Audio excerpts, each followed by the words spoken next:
For centuries, the Zereth Dominion had ruled the galaxy through terror.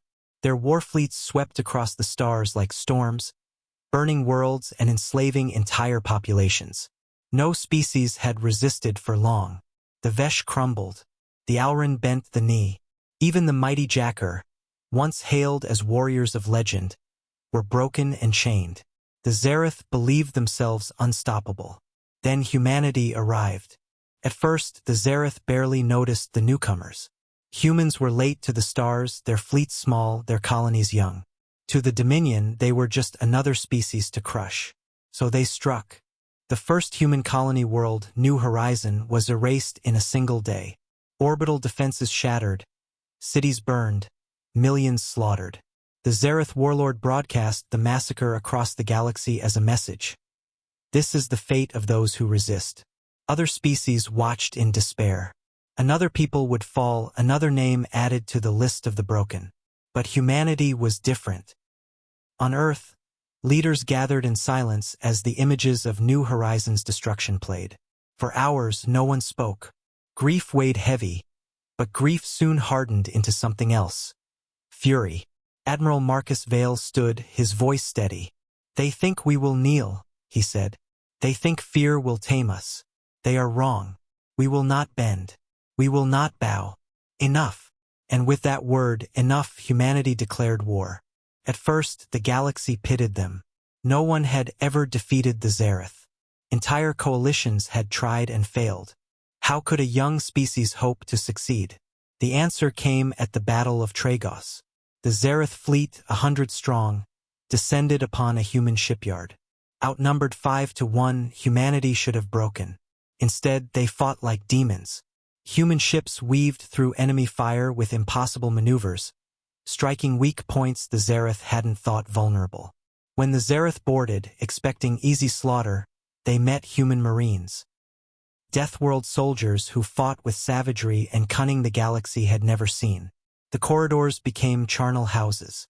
Every inch of ground was bought with Zereth blood. By the battle's end, the Zereth fleet was in flames, and humanity still stood. The galaxy trembled. For the first time in centuries, the Dominion had been defeated. Humanity didn't stop there. Every attack the Zereth launched was answered with greater ferocity. Humans fought not just with weapons, but with defiance. They turned mining lasers into cannons, cargo freighters into warships, entire colonies into fortresses. When a world fell, its survivors became guerrillas, bleeding the occupiers dry until liberation came. The Zereth grew desperate. Their warlords demanded surrender. Their envoys promised mercy. But humanity's answer never changed. Enough. Soon, other species began to rise. The Vesh, inspired by human defiance, rebelled. The Alran threw off their chains. Even the broken Jackar remembered their pride. Everywhere, the galaxy shook with uprisings, and everywhere, humans were at the front, leading the charge. The Dominion that had terrorized the stars for centuries found itself on the defensive. Their fleets crumbled. Their worlds burned. Fear, the weapon they had always wielded, now worked against them, for it was not the galaxy that trembled anymore. It was the Zereth. At last, the war came to the Zereth homeworld. Admiral Vale stood on the bridge of the battleship Vigilant, watching as human fleets and their allies surrounded the planet that had once commanded all others. A final transmission came from the Zereth warlord. His voice was proud, but shaking. "Why do you fight us so? You cannot win forever. Another empire will rise after us. Another tyrant will come." Vale's reply was cold as steel.